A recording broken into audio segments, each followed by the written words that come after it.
There are such kinds of creatures in the world. They were discovered by a few people, but their existence has not been confirmed. We collectively refer to these creatures as unconfirmed mysterious animal, abbreviated as UMA. Hello everyone, welcome to the UMA series videos. If we were to say, in this world, which place is most likely to harbor large species yet to be discovered by humans, it would undoubtedly be our vast oceans. Sea monsters from around the world are countless, like the sea serpent we talked about before, and many strange gigantic cephalopods, etc. These bizarre stories and eyewitness accounts constantly spark people's curiosity and desire to explore. And today what I want to share with you is another strange and unique sea monster, Suzuki, the giant jellyfish.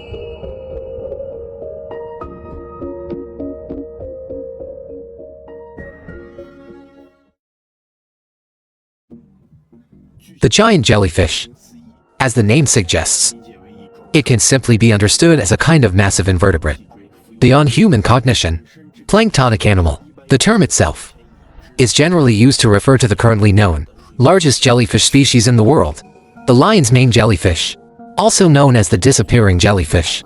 Its bell can reach a maximum diameter of about 2.5 meters, and its tentacles can reach a terrifying 36 meters. But the giant jellyfish referred to in this video may be several times larger than the lion's mane jellyfish, even more than 10 times larger. Just imagine a gigantic creature that preys on large fish and contains deadly venom. What kind of image would that be? In 1957, British science fiction writer Eric Frank Russell collected a series of unexplainable phenomena and compiled them into a book called Great Mysteries of the World. This was one of his few non-fiction works. The book had a chapter dedicated to sea monsters as its theme, and mentioned a case from 1953 about an Australian diver named Christopher Lopp, who, while working in the South Pacific, encountered a giant sea monster, as reported in his sighting. The worker's own words were as follows: "A 15-foot shark was circling around me, but it didn't try to attack me. I kept wondering how deep it would dive. It was about 30 feet away from me, circling roughly 20 feet above me. At that moment I came under an overhanging rock, where there was a deep and bottomless crevice. It was dangerous to keep diving deeper. I stood there, looking into the abyss below, while the shark waited for my next move. Suddenly the water became noticeably colder, as the temperature dropped at an alarming rate. I saw a black object rising from the darkness of the abyss, slowly floating upward. When the last rays of light shone on it, I could see it was a huge dark brown object, generally flat in shape, with jagged edges. Its movements were slow and pulsating. It throbbed slowly, even though I couldn't see its limbs or eyes. I knew it was a living creature. That terrifying shadow kept moving as it floated past my level. The cold had become extremely intense. Whether it was due to the low temperature or fear, I don't know. The shark just hung there motionless. As I watched in awe, the massive brown creature moved closer to the shark, and its upper surface touched it. The shark immediately began to tremble, and without resistance was engulfed into the monster's body. I stood frozen, not daring to move, and then the brown object, just as it had surfaced, slowly sank back into the abyss, disappearing into the darkness. At that moment, the water temperature gradually returned to normal. God knows what that thing was, but I have no doubt that it came from a world beneath countless fathoms. In 1968, a Chilean oceanographic expedition diver. A similar encounter was also described by members in 1969, Soviet writer and chemist Mikhail Yemtsov and Remy Parnov met the eyewitness in France. They conducted an interview with him and documented the process in detail during their stay in 3 cross lectures. But since the article was narrated in first person, therefore, I will summarize its key points here. That year, their group of 7 sailed on a research vessel called Star Seeker toward Inagua Island in the Bahamas to study the isotopic composition of different waters, and its impact on animal metabolism. When they dove to a sufficiently deep spot, a leopard shark slowly swam toward the divers, followed by a hammerhead shark, and a school of fish as if fleeing.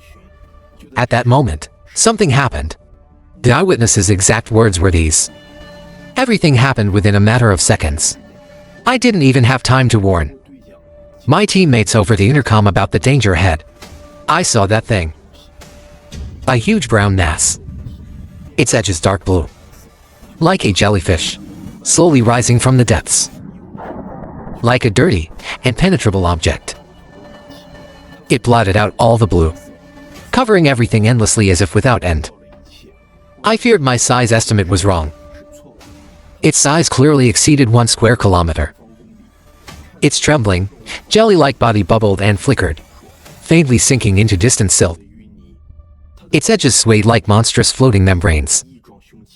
Slowly oscillating, it rose from the abyss like a ghost, a silent embodiment of terror. I knew what was happening, and saw everything. But my body, like everything around me, froze still, unable to move. The sharks also stayed there, and that brown mass suddenly stopped, suspended beneath the sharks. Then it was as if a current struck everything. All the fish bent. Their bodies convulsed and trembled, slowly sinking. That bubbling mass was like sugar dissolving into jelly. At that moment, the eyewitness was instantly overwhelmed by an indescribable fear. He stated he couldn't even lift a finger at the time. He only saw complete darkness. With arrhythmia, his body no longer under control, he bent over, slowly sinking into the abyss. When he awoke in a Moscow hospital, 2 months had already passed. During that time, he had been in a comatose state. Captain Zhenya told him that rescuer Matas caught up with him unconscious when he had sunk about 10 meters below the surface. At that time, his teeth were clenched tightly on the mouthpiece, his convulsing body unable to breathe, including the captain. All who went to rescue saw that giant brown monster, carrying those paralyzed fish, slowly sinking into the crevice. When the diver was rescued onto the ship, the captain immediately decided to attack the thing with bombs. But the result did not cause enough damage. The torn gap from the explosion slowly closed, leaving only dead fish scattered on the surface. In 1974, American paranormal investigator Richard Weiner wrote in his book, The Devil's Triangle, that in November 1969, while working for General Electric Company on a project to film underwater for a marine research program about 14 miles south of Bermuda, at a depth of 30 to 40 feet, he saw that very thing that puzzled him for years. That day was already near dusk. The dim light penetrating the sea looked distorted, appearing warped. He had just finished filming the movement of an instrument buoy, using up the last roll of film. At this moment, his safety officer, Pat Potlight, grabbed his shoulder and pointed downward. Immediately after, he saw that enormous deep-sea creature. Weiner's exact words were, "I saw a shocking sight. I couldn't tell how deep it was, nor how big it was. It might have been about 100 feet below us, or perhaps at a depth of 150 feet. I could only roughly estimate its size. Maybe 100 feet wide, or perhaps 75 feet. But its diameter was definitely no less than 50 feet. It appeared as a perfect, deep purple circle, slowly moving toward us. Its edges were pink and undulated slowly, but the water currents did not change with it. When we began to ascend, it also stopped rising, then slowly sank back, returning to the dark deep sea. We watched in awe until it vanished into the depths. A long time passed, and they were never able to confirm what kind of creature it was. Pat speculated it was a giant squid. But one day, Richard Weiner, at the Mayuro dock in the Marshall Islands, saw a group of jellyfish and realized that the enormous creature he had encountered that day moved exactly like a jellyfish. Later, regarding this incident, he was interviewed by American cryptozoologist Jerome Clark, and eventually drew this depiction of the creature.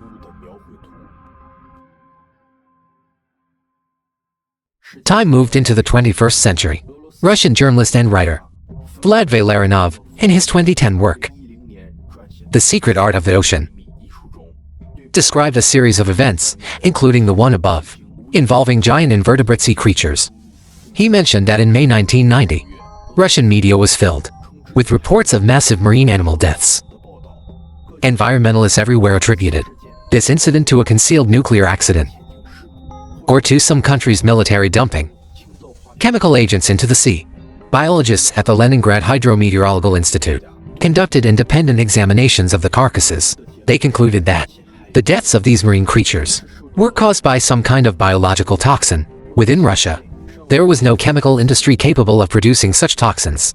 Soon, in 1991 and 1992, many regions worldwide, including the Canadian coast, North Carolina and the United States, the Gulf of Mexico, and the Sea of Japan, all experienced similar mass die-offs of fish and marine life events. Scientists ultimately attributed this to some as yet undiscovered marine organism, although perhaps because my search of Russian sources was in the wrong direction, or due to strict archival standards, I could not find relevant reports or scholarly papers from that year. But if researchers really did reach such conclusions, then considering humanity's destructive actions toward the ocean in recent years, I personally believe blaming an unknown species capable of globally destroying ecosystems is clearly unconvincing. In addition, Valeranov also recorded in his book a report from French media in 2005.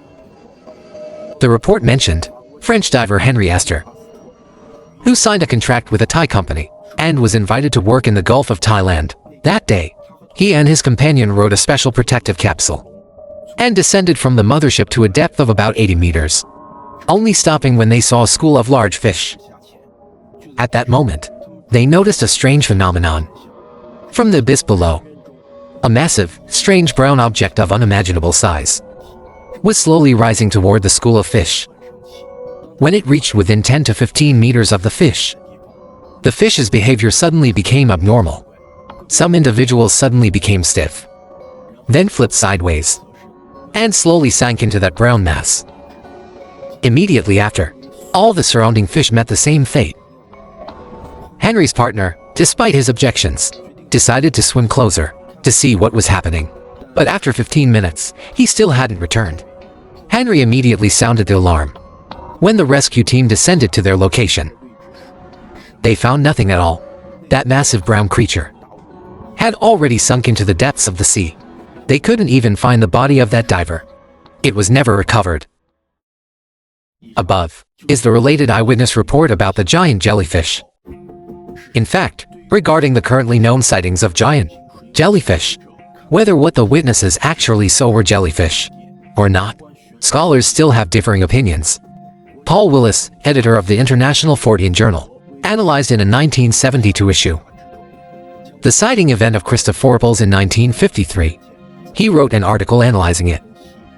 He believed that although the event was marked as 1953, the record we see now was actually a shortened version of Professor Russell's original document, edited down for publication. So much of the information cannot be verified. But he argued that the event also cannot be dismissed as pure fiction, because the creature described by the witness sounded very much like a giant individual of the umbrella octopus that lives in the deep sea. The cryptozoologist mentioned above, Heuvelmans, made it clear in his work that giant jellyfish near Bermuda may indeed exist. He believed that although the size of organisms is limited by many factors, judging from the jellyfish species discovered so far, it is theoretically possible that there are larger, yet undiscovered types of jellyfish. Cryptozoologist Dr. Carl Schuker believed that in the records, the divers did not see features of tentacles. Some cnidarians, especially deep-sea species, indeed lack tentacles, and the sudden paralysis of sharks could be explained by the toxic staining cells of giant jellyfish. Here, a particular similar species was mentioned, the lion's mane jellyfish. It is a very rare large jellyfish belonging to the Cyanidae family, distributed mainly in the Pacific, North Atlantic, and cold waters around Antarctica. They have wide and thin bells. The largest individuals discovered so far have diameters reaching about 1 meter. Its bell surface is covered with a large number of nematocysts and cilia, and like the common moon jellyfish, species under the lion's mane genus have no tentacles. They usually capture prey by spreading their bells to envelop and trap it, then using nematocysts to kill it. This creature, generally, lives in dim midwater zones about 500 to 1,800 meters deep, and judging by its morphology and habits, the giant jellyfish seen by witnesses, apart from the size difference, was indeed very similar to the lion's mane jellyfish. Speaking of cnidarians, cryptozoologist Professor Chad Arman mentioned in the 2000 North American Fortean Review, a report from an internet news group. The poster recounted his late friend, George Hale, who in the 1970s worked as an underwater welder for Gulf Oil Company on oil drilling platforms in the Gulf of Mexico. He once saw an indescribable giant invertebrate. Compared to the size of that creature, humans were like ants. It was the first time he saw such a thing, and also the last terrifying time. He immediately boarded the first helicopter back. Since then, he never looked at the sea again. Hale described the creature's color and body patterns as similar to anemones, but its shape resembled a starfish or sea cucumber. This case depicted another, a known giant cnidarian besides jellyfish, a mysterious creature. In fact, considering all of the above references, I believe the credibility of giant jellyfish sightings remains questionable, but the possibility of such creatures existing still remains. As for the sources of all these sightings, I think they are not very clear. I haven't found any original reports or detailed records of interviews with witnesses. The original 1953 manuscript, the missing primary witness information from 1968, and the so-called classified files mentioned in 2010. All of these events feel more like hearing a legend. Stories passed from mouth to mouth. Of course, this may be due to my personal limitations, or some historical issues that led to information gaps. But I still feel that some key elements are missing. And the reason to say such creatures might exist is because I believe jellyfish as animals have incredibly strong environmental adaptability. They are found almost everywhere in the world, and across waters of all depths. And some populations show truly amazing ecological traits, like species under the genus Tortopsis, through reverse development between the polyp and the medusa stage, theoretically enable them to achieve immortality if external factors are avoided. And jellyfish are among the oldest and most wondrous animals on Earth. Modern research shows that these creatures appeared as early as 700 million years ago, or even earlier in ancient times. Such an ancient evolutionary history, with astonishing biological traits, combined with the vast inclusiveness of the ocean, gives us reason to believe that some kind of giant jellyfish population might be living there, in the unexplored depths beneath the abyss.